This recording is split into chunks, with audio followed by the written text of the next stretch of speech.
Students listen. இதை பார்க்க மாட்டாங்க பாருங்க. இங்க காமராஜர் என்னெல்லாம் சிறப்பு செஞ்சிருக்காரு, நம்ம தமிழ்நாட்டுக்கு என்னெல்லாம் பெருமை சேர்த்திருக்காரு, அவர் என்ன மாதிரி திட்டங்களை கொண்டு வந்திருக்காங்க அப்படிங்கிறதெல்லாம் அங்க ரைட் பண்ணியிருக்காங்க.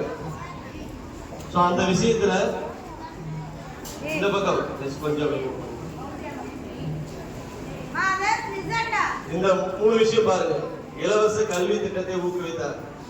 மாணவர்கள் இலவசமா கல்வி கற்று மிகப்பெரிய ஆளாகணும் அப்படின்னு சொல்லிட்டு இந்த இலவச கல்வி திட்டத்தை ஊக்குவித்தார். இந்த ஒரு பாயிண்டும். ஏழை மாணவர்கள் பசியோட பள்ளிக்கு வர வேண்டாம். பசியோட வந்தா அவங்களால படிக்க முடியாது. இப்ப நீங்க சாப்பிடாம இருந்தீங்கன்னா உங்களுக்கு டயர்டா இருக்குதானே, சாப்பிடல என்ன ஆகும், மயக்கம் வரும், டயர்டா இருக்கும் இல்லையா? அப்படி சின்ன குழந்தைங்க சாப்பிடாம இருக்கக்கூடாதுங்கிறதுக்காக ஏழை மாணவர்களுக்காக மதிய உணவு திட்டத்தை அறிமுகப்படுத்தினார். அது ரொம்ப பிடிச்ச பாயிண்ட். அதிலே பாருங்க இன்னொன்று கூடவே இருக்கு. அனைவருக்கும் கல்வி கிடைக்க வழிவகுத்தார். எல்லா ஸ்டூடெண்ட்ஸும் எல்லாம் தெரிஞ்சுக்க ஸ்டூடெண்ட்ஸ், நீங்க எல்லாம் ஒரே யூனிஃபார்மோட இருப்பீங்க.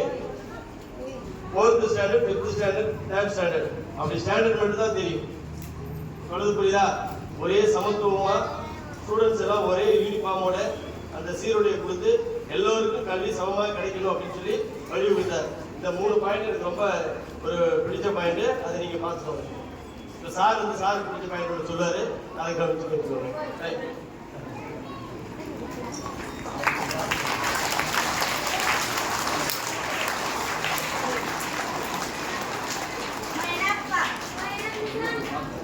சார் இந்த முதல்ல இருக்கிறத பற்றி சொன்னாரு.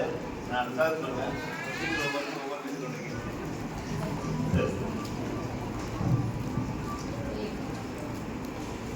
ஆயிரக்கணக்கான புதிய பள்ளிகளை தொடங்கினார். கல்வியின் தரத்தை உயர்த்த பல திட்டங்களுக்கு மேற்கொண்டார். ஆசிரியரை நியமனத்தை அங்கீகரித்தார். அதாவது அவர் வரதுக்கு முன்ன புறக்கல்வி திட்டம்லாம் இருந்தது. அந்த புறக்கல்வி திட்டம் அவங்க ஒரு நேரம் பண்ணிங்கன்னா காமராஜர் வந்த பிறகுதான் அனைவரும் படிக்கணும், எல்லோரும் முழு நேரமாக படிக்கணும், எல்லாரும் அறிவு சார்ந்த மாணவர்களாக வரணும்னு திட்டம் போட்டாரு. அதுக்காக எல்லா ஊர்லேயும் அதுக்கு முன்னே கிராமங்கள் தோறும் பள்ளிகள் கிடையாது. அவரது ஆட்சி காலத்தில் தான் ஒவ்வொரு கிராமத்திற்கும் ஒரு பள்ளி கண்டிப்பாக இருக்க வேண்டும் என்று சொல்லி ஒவ்வொரு கிராமத்திற்கும் பள்ளிகளை கொடுத்தார். அது மட்டும் இல்லை, உண்மையிலே சொல்லப்போனால் 1955 கட்டடம் நம்ம தோட்டப்பள்ளி சின்னதெல்லாம் ஊரில் கூட பார்த்தீங்கன்னா 53 கட்டின கட்டடம் இன்னும் இருக்குது. ஆனால் இப்போ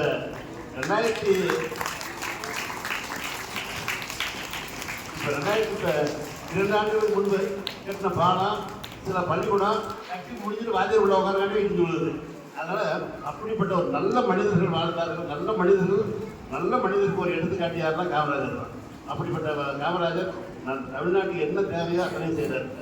அதாவது ஒரு சில இடங்களில் ஒரு ஊருக்கு ஒரு பள்ளிக்கூடம் தான் இன்று நேரத்தில் ஒரு 6 குறுக்கே சட்ட காரணத்தால் இந்த ஒரே ஊருக்கு 2 பள்ளிகளை கொடுப்பதற்கு ஒரு சட்டத்தையும் மாற்றி 2 பள்ளிகள் கொடுத்தார்.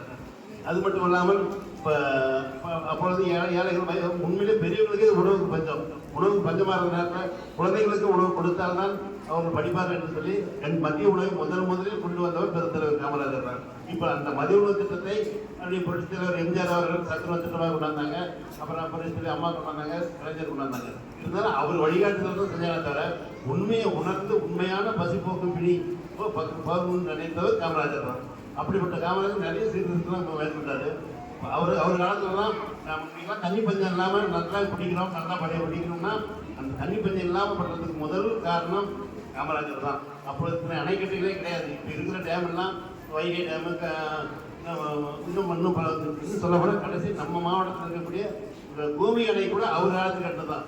அவர் காலத்துக்கு பிற்பாடு காமராஜர் காலத்துக்கு பிறகு ஒரு அணைக்கட்டு கூட இது வரைக்கும் கட்டளை இருக்கிற அணைக்கட்டு தான் அப்படிப்பட்டது. ஆகவே இப்படி நல்ல நோக்கத்தோடு நல்லா வாழ்ந்த ஒரு பெரிய ஒரு உத்தமர் காமராஜர். காமராஜர் போல் மீண்டும் இன்னொரு காமராஜர் இன்னும் கிடைக்கவில்லை.